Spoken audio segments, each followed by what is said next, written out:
Parliamentary system, हम लोगों को सबको पता है कि इंडिया ने पार्लियामेंट्री सिस्टम अपनाया है, पर ये गवर्नेंस में कैसे रिलेटेड होता है, ये एक इम्पॉर्टेंट एस्पेक्ट होता है।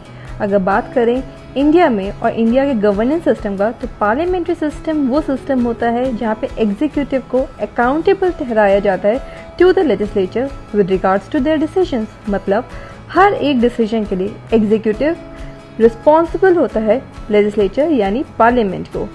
अगर हम बात करें सिंस इंडिपेंडेंस की, तो हमारा जो पार्लियामेंट है वो एक मल्टी फेसेटेड इंस्टीट्यूशन के तौर पे आया है, यानी कि एक तरह से हर आइडिया को अगर हम देखें तो वो हमको इम्प्लीकेट होते हुए देखता है पार्लियामेंट में, because they are the policy makers. यहाँ पे legislations, bills, debate, question hours, live proceedings of the business conduct, ये सब हमको देखने को मिलता है।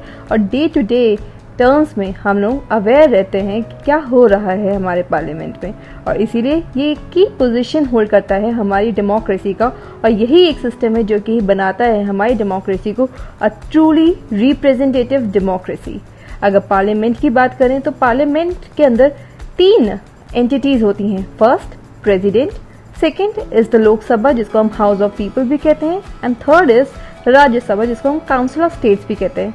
अगर बात किया जाए प्रेसिडेंट की, तो प्रेसिडेंट जो है वो हेड ऑफ द स्टेट होता है, एंड शी और he does not belong to any of the legislatures, यानी कि वो लोकसभा या राज्यसभा में नहीं होता, पर वो इंटीग्रल पार्ट होते हैं पार्लियामेंट के, और उनके ही बिहाफ पे सारी बिजनेस प्रोसीडिंग्स होती हैं। तो इसीलिए प्रेसिडेंट की पोस्ट जो है वो बहुत ज़्यादा इंपॉर्टेंट होती है।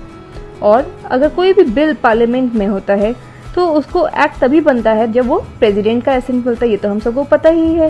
On the other hand president जो है वो बिल को वापस भी भेज सकता है रिकंसिडरेशन के लिए, तो इसलिए प्रेसिडेंट का जो रोल है वो बहुत इंपॉर्टेंट होता है।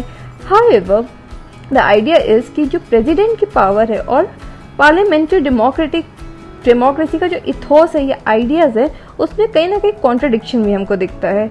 तो इसीलिए अगर हम बात करें कैबिनेट की, तो वो एक बहुत ही इंपॉर्टेंट एंटिटी हो जाती है।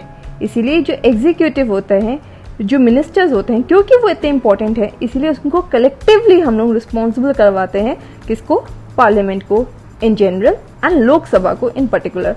सो the executive is collectively responsible to the Lok Sabha, यानी कि अगेन जैसे अभी मणिपुर की बात करें, अगर वो नो कॉन्फिडेंस मोशन पास हो जाता तो जो ये मोदी सरकार है वो गिर जाती। और यहाँ पे ये aspect no confidence plus the idea of the civilisation, यानी कि हमारे जो सिविल पॉपुलेशन है या हमारी जो पार्लियामेंट्री या डेमोक्रेटिक इथोस है, उसके लिए ये सब आइडियाज बहुत इंपॉर्टेंट है। और ये सब हमारे कॉन्स्टिट्यूशन में मेंशन है, जैसे कि no confidence motion is mention in article 75 of the constitution. So these are the instruments that gives us the power to actually make the executive responsible.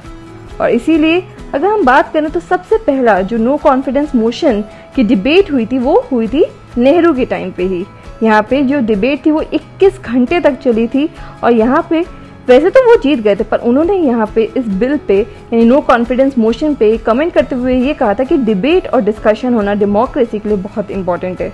इसीलिए डिबेट और discussion that is the crux of democracy in India and forms the basis of the idea of governance itself. तो इसीलिए parliamentary system होना बहुत important है।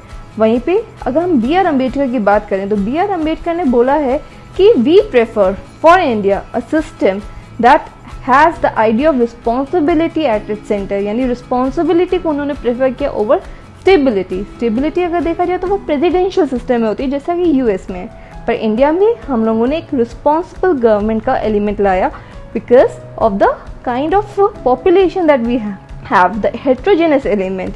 इन सबको मद्देनजर रखते हुए हमें अपने गवर्नेंस को आगे बढ़ाना है with the element of responsibility. For such updates please like, share and subscribe.